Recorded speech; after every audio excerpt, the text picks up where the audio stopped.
This edition of the news. Before we begin, a quick look at the headlines. National Institute of Technology Shillong secures 83rd position in NIRF ranking, stands out as the best among 31 NITs in the country.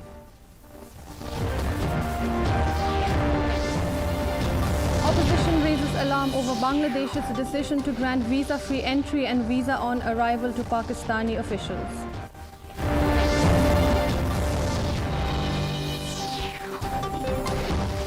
Garo Hills Autonomous District Council salary row gains momentum. Students, civil society groups join in mass rally.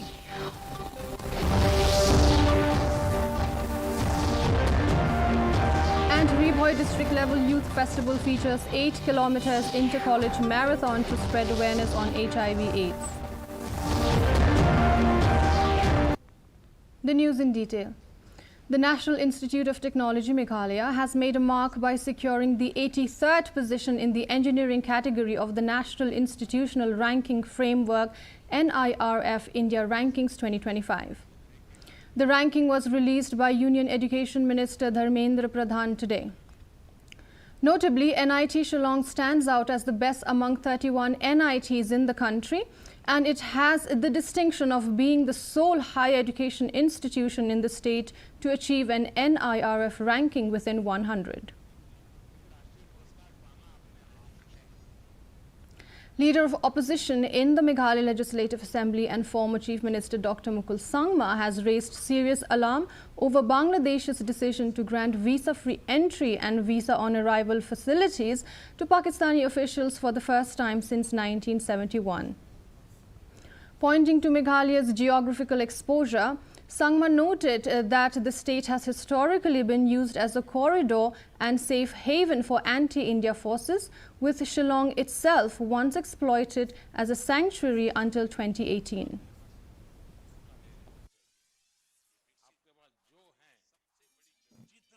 Even Shillong was used as safe haven. Once upon a time, it is no longer, at least till 2018. Now, whether it is becoming safe haven again or not, that is up to the government. A friendly government in Bangladesh for a reasonable period of time. And that helped the whole Northeast, including Meghalaya.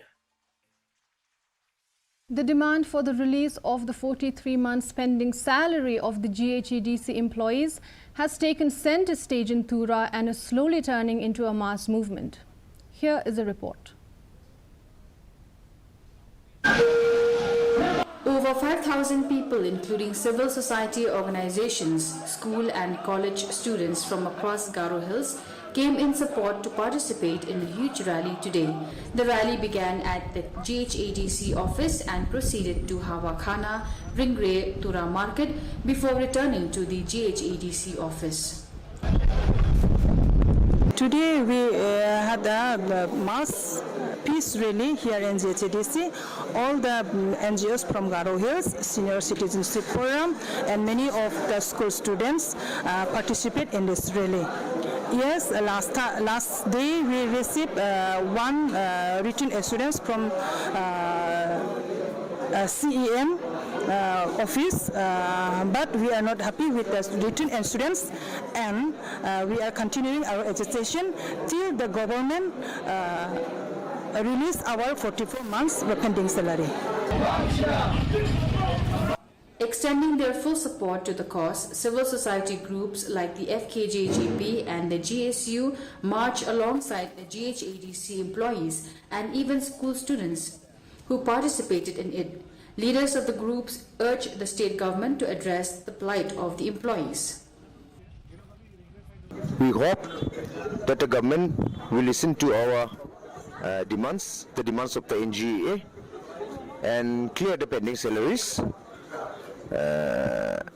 Accordingly, the government has contacted us also in the past.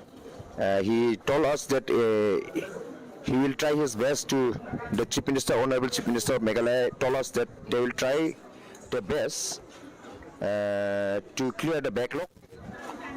However, there is one condition that he is saying that the state government will be paying the salaries of the GHADC, which is unacceptable to us, and thus we raised our objections, and the Honorable CM told us that a committee will be set up. That committee will look into the legal matters, the legal details and everything. After such a long time, we cannot help also because we also have children. That's what the shopkeepers have said. So they're facing problem. I myself as a GST president, I face problems when some children of the employees of the district council, they come asking money, requesting money for their school admission. Not one person, not 2%, 5, 6, 7, 8% at a time. They will come and ask me to please give some money so that they can admit themselves in the school. Meanwhile, leader of the opposition and former Chief Minister Dr. Mukul Sangma has drawn the attention of the state government towards its duties to safeguard the autonomous district councils, ADCs. Dr. Sangma argued that instead of offering concrete measures to safeguard the councils, the government has deliberately shrugged off its duties, casting doubt on the very relevance of the ADCs. If they are saying that from the 1st of November, they are going to do this, that is a conclusive decision. I am wondering as to with whom have they discussed this issue. Have they quietly discussed with other ADCs? No. They have not discussed with ADCs. Then are they not infringing upon the autonomy of the ADCs, which is contrary to the actual mandate of the Constitution? It is quite irony. Now, government saying that, okay, your employees are your employees, your autonomous bodies, so I have nothing to do with it. But then at the same time, they say that, okay, for the employees, I will give the salary directly, without you knowing. The state government is caught in a catch-22 situation even as it has initiated few measures to resolve the issue, like partial release of the salaries, which however has been rejected outrightly by the employees. Former Meghalaya Home Minister and Government Advisor Lakmen Rimboy has stressed that the Inner Line Permit or ILP and the Meghalaya Resident Safety and Security Act MRSSA 2016 remain crucial to tackling the problem of influx and illegal immigration in the state. He noted that repeated cases of infiltration along the international border, as reported by security forces, villagers and civil society groups, underline the urgency of strengthening protective mechanisms. The ILP is not only the demand of the NGO, it is also the wish of the people of Meghalaya. That's why you have seen that the Meghalaya State Assembly have passed the resolution.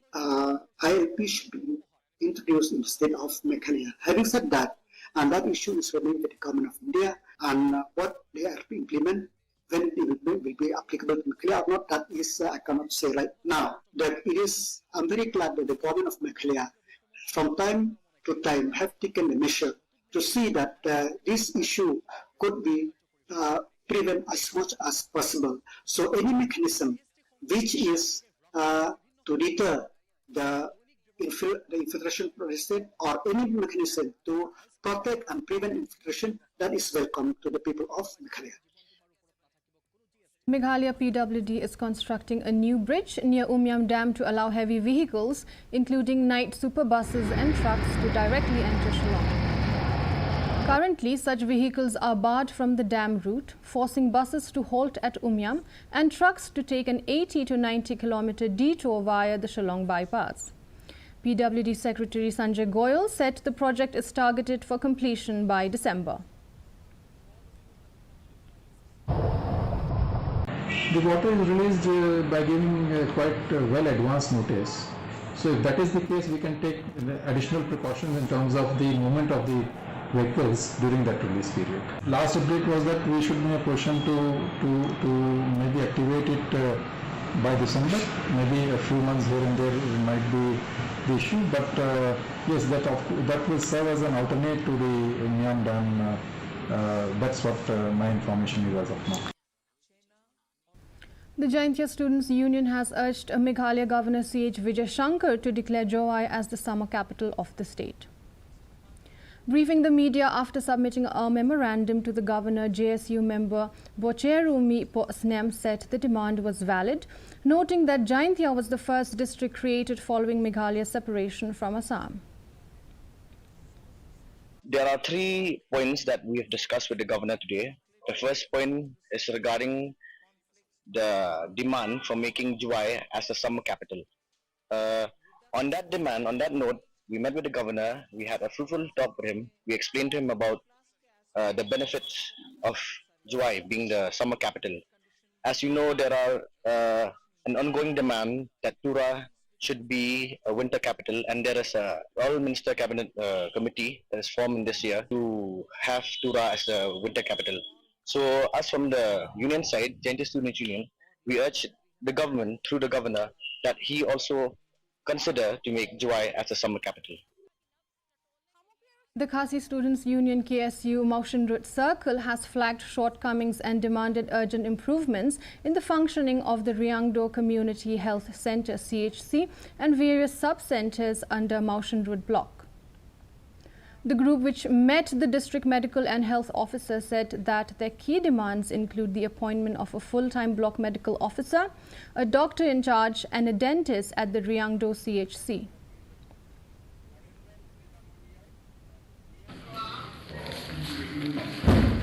Kenjing dawa kami punya kedua kita kasih kalau nampak bantung no ya doktor beniat nampak kita dan sugur susu di kajing luna jaka manpower di staff nurse nampak di doktor bapek jaka ya USG scanning machine nampak ban penbiang kumye ki nar dawai ki nar inject ber ki drip set nampak ban kentiu ban penbul susu ya ki jingtia nampak ban pelipang ya ku bagi dawai kita sini apa jumpi shop center nangka bantung dia ka ANM apa kanong misi shop center bagi itu ki jingun lam jangati kasih.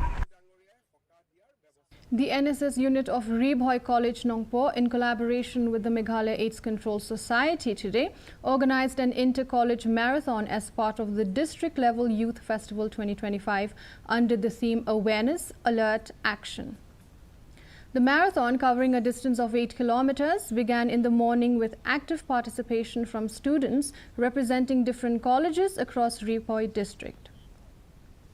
The flagging off of the event was carried out by Mary Jones Sindrem, Manager, District Integrated Strategy for HIV/AIDS.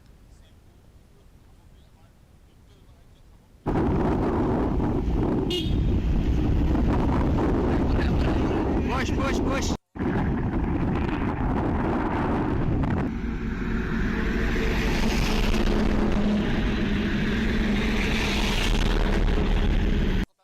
A look at the weather report. In Tura, the minimum temperature stands at 24 degrees Celsius with the maximum temperature at 32 degrees Celsius. The relative humidity is 81% and the rainfall recorded was 10.7 millimeters. Moving on to Shillong, the minimum temperature stands at 19 degrees Celsius with maximum temperature at 26 degrees Celsius. The relative humidity is 86% and the rainfall recorded was 18.7 millimeters. Lastly, in Jowai, the minimum temperature stands at 19 degrees Celsius, the maximum temperature at 23 degrees Celsius. The relative humidity is 88%. And the forecast in Tura, Shillong and Jowai says a moderate rain, lightning and thunderstorm are likely to occur at most places. Before we wind up, a recap of the headlines. National Institute of Technology Shillong secures 83rd position in NIRF ranking, stands out as the best among 31 NITs in the country.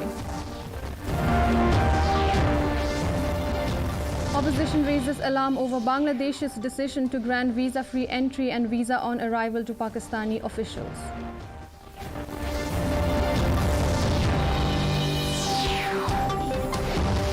Garo Hills Autonomous District Council salary row gains momentum. Students, civil society groups join in mass rally.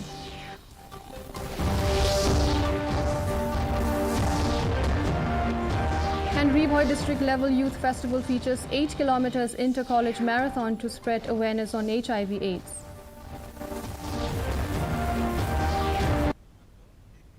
Dear viewers, with that we come to the end of the news bulletin. For more updates, join us tomorrow at the same time, same channel. Until then, good night.